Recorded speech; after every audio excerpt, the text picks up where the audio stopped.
안녕하세요. 법률정보쇼 송윤 변호사입니다. 이번 시간에는 보험 사기로 의심될 수 있는 여러 가지 특징적인 판단 기준, 그리고 실제 사례, 그리고 무죄가 선고됐었던 사례들에 대해 자세히 살펴보겠습니다. 보험 사기 판단 기준에 대해서 보면요, 일상적인 특이성이 있는 경우들이 있습니다. 바로 보험이 개시된 이후에 바로 즉각적인 사고가 발생하는 경우인데요. 또 이런 즉각적인 손해가 발생했음에도 불구하고 손해를 처리함에 있어서 약관에 대해서 굉장히 잘 알고 있다거나 지나치게 전문적인 특색이 있습니다. 또 생활 형편, 수입, 피보험 이익에 비교해서 지나치게 다수 또는 높은 보험금을 지급하고 있는 경우입니다.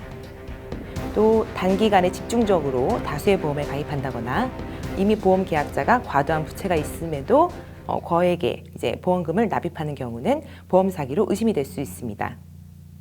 다음은 노동 능력이 상실됐다라고 하면서 보험금을 청구하는 경우에 있어서 평소에 쓰지 않는, 예를 들어서 오른손잡이인데 왼손의 엄지나 집게가 다쳤다라든가 장애 절단 기준표에 따라서 증가된 이음새가 있었던 경우에 해당 부분이 절단된 경우, 전문가에 의한 절단이 되었는지 여부, 국부 마취 여부, 또 부상의 성질이 사고 특성에 부합하지 않는 경우에는 보험 사기로 의심이 될 수 있습니다. 사망사고의 경우에는요, 사체의 발견 여부나 동일성 판단이 불가한 경우, 자살의 전형적인 예에 해당하는 경우, 보험 계약자의 생활 형편이나 기질에 근거해서 이미 우울증을 앓고 있었던 경우, 사망보험금이 노동능력 상실률에 따라 지급되는 보험금보다 매우 높은 경우, 또 사망보험 계약에 다수가 체결되어 있는 경우, 국외 여행과 사인의 동기가 불확실한 상태에서 외국에서 사망한 경우에는 보험 사기로 의심을 받을 수 있습니다. 네 번째는 일시 보조하는 보험금인데요. 의사의 진단서상 치매 정도가 보험 지급 기준치를 약간 상회하는 정도에 있거나 실제로 피보험자의 주관적인 통지에 기인하고 있는 경우에 이것은 실제 이 정도로 아프진 않은데 이런 고통이 있지 않은데 보험금을 청구했다라고 의심을 받을 수가 있습니다. 마지막으로는 1급금 또는 병원의 1급금 지급인데요.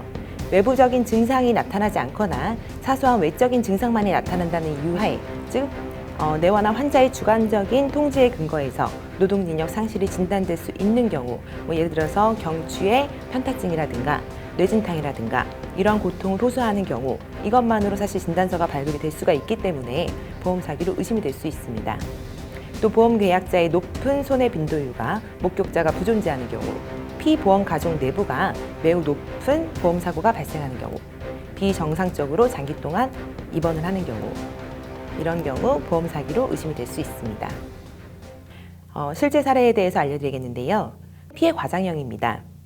자동차 사고 후 과다 치료비 청구, 입원 일당 및 질병 등을 보장하는 다수 보장성 보험에 집중 가입한 후 경미한 질병으로 장기 입원 치료하거나 보험 가입 전 과거 다친 질병에 대해 입원하는 등 무려 44회에 걸쳐 1,470일 동안 입원 후 보험금을 받아온 사안입니다. 이 혐의는 수시로 외출 외박했다는 점, 입원의 급여 최고 한도인 120일이 다다르면 이것을 다시 회피하기 위해서 새로운 사고로 위장하고 또다시 입원을 했고, 아들도 시켜서 8건의 보험 계약을 체결한 후 아들 또한 6회에 걸쳐서 무려 110일 입원을 시키고 보험금을 수령한 점들이 인정이 되어서 바로 징역 4년에 선고되었습니다. 두 번째는 허위 고의 사고형입니다.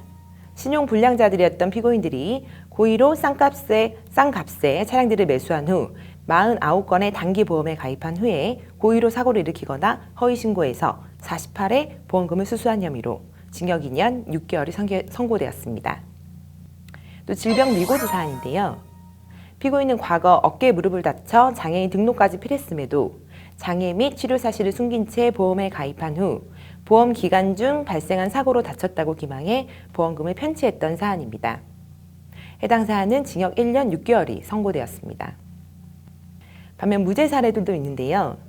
실제 피의자의 변호인으로 선임이 돼서 조사에 참여해본 결과 수사기관에서 상당 부분 증거 불충분 혐의 없음을 받거나 구속영장이 기각되기도 했고 법원에서도 다수 무죄를 선고받았습니다.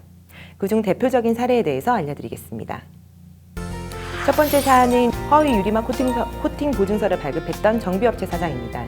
신종사기로 최근 이슈가 되었는데요. 해당 업체는 외제차 동호회 회장과의 친분으로 그 지인들에게 허위 유리막 코팅 보증서를 발급했습니다. 하지만 1, 2심 모두 보험금 지급과 인과관계가 없음이 입증이 돼서 무죄가 확정되었습니다. 두 번째 사안은 약 3년간 지인들과 한 병실을 쓰던 나이롱 환자 사건입니다. 공범이 자백했다며 자백을 강요하는 방식으로 1차 경찰 조사를 마친 상태에서 선임된 사안입니다. 2차 경찰 조사에서는 피의자가 진술한 대로 기재가 되어 있지 않은 부분에 대해서 적극적으로 피의자 신문 조서를 정정했고요. 해당 사건은 병원 자체가 수사 대상에 올라서 해당 병원 의사는 물론 입원 환자들에 대한 광범위한 조사가 이루어졌습니다.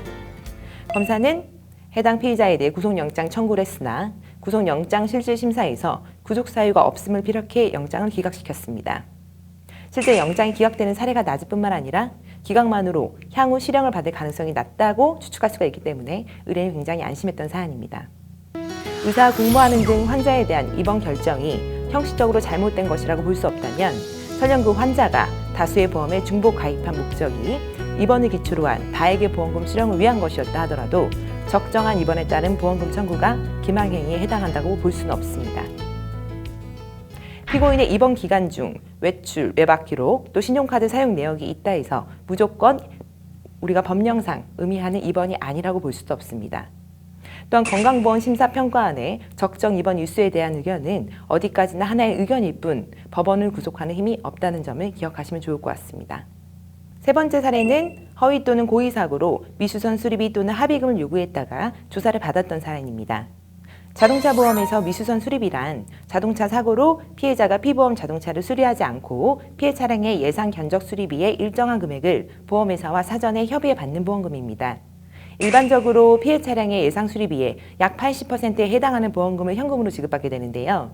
수사기관은 잦은 사고, 그리고 보험금을 청구하는 방식 등에 비추어 고의 또는 허위로 교통사고를 낸 다음 손해보험사에 미수선 수리비를 직접 청구했다고 보고 수사를 시작했습니다. 사고 당시 블랙박스, 목격자, 사고 이동의 경로, 사고 경위, 보험사 측이 정당한 사유 없이 보험금 지급을 지체해 계약 해지를 요구해서 금융감독원에 민원을 제기하게 된 점을 피력해 수사 단계에서 혐의 없음 결정을 받았습니다.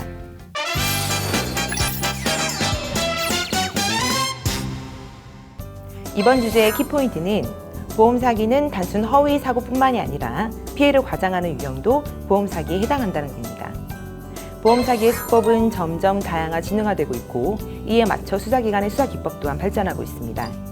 하나 보험 사기의 특성상 자백을 강요하는 방식의 수사가 많기에 최초 진술 시 자백을 했다가 추후 이를 번복할 경우에는 증거 인멸의 우려로 구속사유가 될 수 있으니 전문가와 상담 후 수사에 임하시는 것이 좋습니다. 지금까지 법률정보쇼 송윤 변호사였습니다. 감사합니다.